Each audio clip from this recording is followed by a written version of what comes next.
नमस्कार दोस्तों, आपका इस वीडियो में स्वागत है। दोस्तों, आज हम आपकी कक्षा 9वीं का अध्याय 8 पढ़ने जा रहे हैं, जिसका नाम है चतुर्भुज भाग 1। दोस्तों, चतुर्भुज को अंग्रेजी में क्वाड्रिलेटरल के नाम से जाना जाता है। आज की इस वीडियो में हम लोग क्या पढ़ने वाले हैं? दोस्तों, आज की इस वीडियो में हम लोग चतुर्भुज का परिचय जानने वाले हैं। दोस्तों, शुरुआत करते हैं। दोस्तों, जैसा कि आपको पता है कि हमने अध्याय 6 रेखाएं और उनके कोण और अध्याय 7 त्रिभुज में अनेक गुणों के बारे में अध्ययन कर चुके हैं। दोस्तों, आप यह भी जानते हैं, अगर हम 4 सरेखी बिंदु लें, यानी 1, 2, 3 और 4। और दोस्तों, सबसे पहले हम जानते हैं यहाँ पे सरेखी का मतलब क्या होता है। सरेखी का मतलब होता है जो एक ही रेखा में होता है। अगर हम इन सरेखी बिंदुओं को आपस के युग्मों में जोड़ दें तो हमें जो आकृति प्राप्त होगी वो हमारी रेखाखंड कहलाएगी।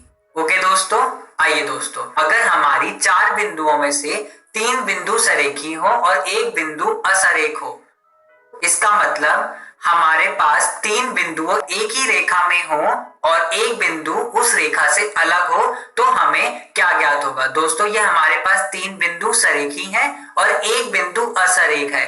दोस्तों, अगर हमने इन चारों के युग्मों को जोड़ा तो हमें ज्ञात हुआ एक त्रिभुज। ओके दोस्तों, तो हमें एक आकृति प्राप्त हुई, वो आकृति हमारी क्या कहलाएगी? त्रिभुज।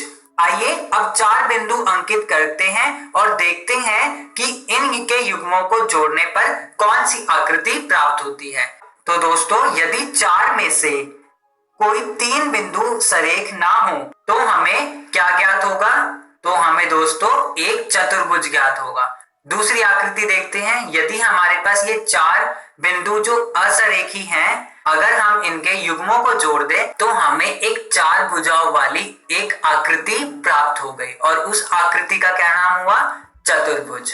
ओके दोस्तों, आइए दोस्तों अब चतुर्भुज के बारे में और जानकारी प्राप्त करते हैं। दोस्तों, एक चतुर्भुज के अंदर 4 शीर्ष होते हैं, यानी ए, बी, सी और डी।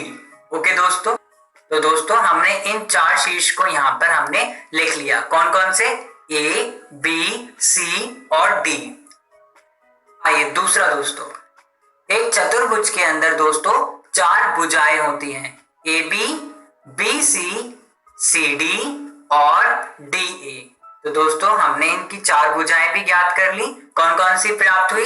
ए बी, बी सी डी और डी ए। ओके दोस्तों, तीसरा, एक चतुर्भुज के अंदर 4 कोण होते हैं, angle A, angle B, angle C और एंगल डी, जो इनके नाम से जाने जाते हैं, angle A, angle B, angle C और एंगल डी के नाम से। ओके दोस्तों, आइए एक बार दोबारा से पढ़ लेते हैं। चतुर्भुज ए बी सी डी में A B, B C, C D और डी ए 4 भुजाएं हैं।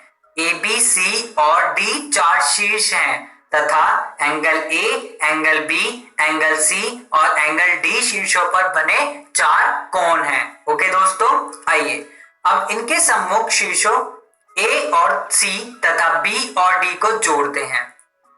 जब हमने यहाँ पे ए और सी और बी और डी को हमने जोड़ा तो हमें आकृति कुछ इस प्रकार प्राप्त हुई।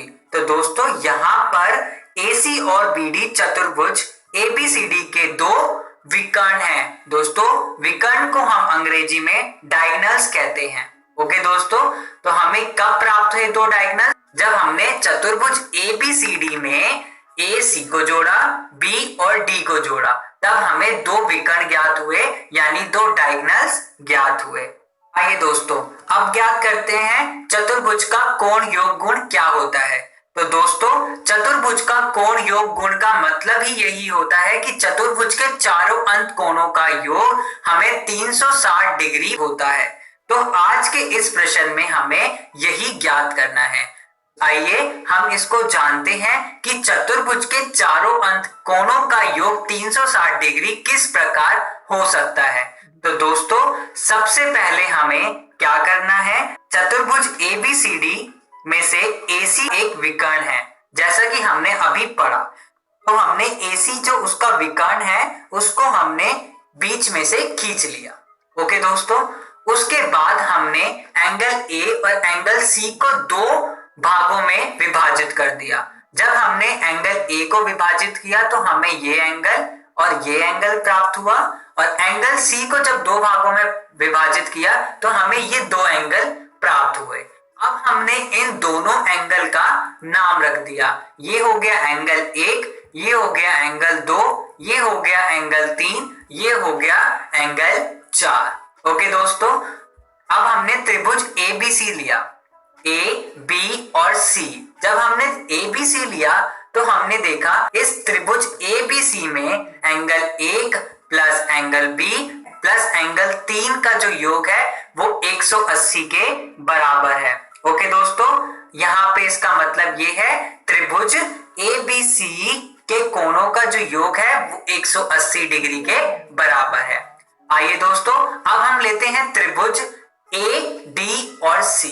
तो दोस्तों, जब हमने देखा कि ADC के अंदर कौन कौन से एंगल प्राप्त हो रहे हैं हमें, एंगल 2, एंगल D और एंगल 4, जो कि बराबर है 180 डिग्री के। पहले वाली जो समीकरण था उसको हमने पहला समीकरण का नाम दिया, और जो दूसरी वाली हमारे पास समीकरण आई है वो हमारे पास दूसरी समीकरण बन गई है। ओके दोस्तों, अब हमने क्या किया, हमने इन दोनों ही समीकरण को आपस में जोड़ दिया। जब हमने इन दोनों समीकरण को जोड़ा तो हमें संख्या कुछ इस प्रकार प्राप्त हुई, angle 1 plus angle 2 plus angle 3 plus angle 4 plus angle D plus angle B बराबर 180 डिग्री प्लस 180 डिग्री। अब हमने देखा यहाँ पर कि एंगल 1 और एंगल 2 को अगर हम जोड़ दें तो हमें एंगल A प्राप्त होगा। इसी प्रकार अगर हम देखें एंगल 3 और एंगल 4 को अगर हम जोड़ दें तो हमें एंगल C प्राप्त होगा। और इसी प्रकार हमारे पास दिया हुआ है एंगल D और एंगल B। जब हमने 180 प्लस 180 किया तो हमें 360 डिग्री प्राप्त हुआ। अर्थात इसका मतलब ये है कि angle A, angle B, angle C, angle D का जब हम योग करेंगे तो हमें 360 डिग्री प्राप्त होगा। तो ये कहना सही होगा कि चतुर्भुज के चारों अंत कोणों का योग हमें 360 डिग्री प्राप्त होता है। ओके दोस्तों, तो हम यह लिख सकते हैं, अर्थात चतुर्भुज के कोणों का योग 360 डिग्री होता है। तो इस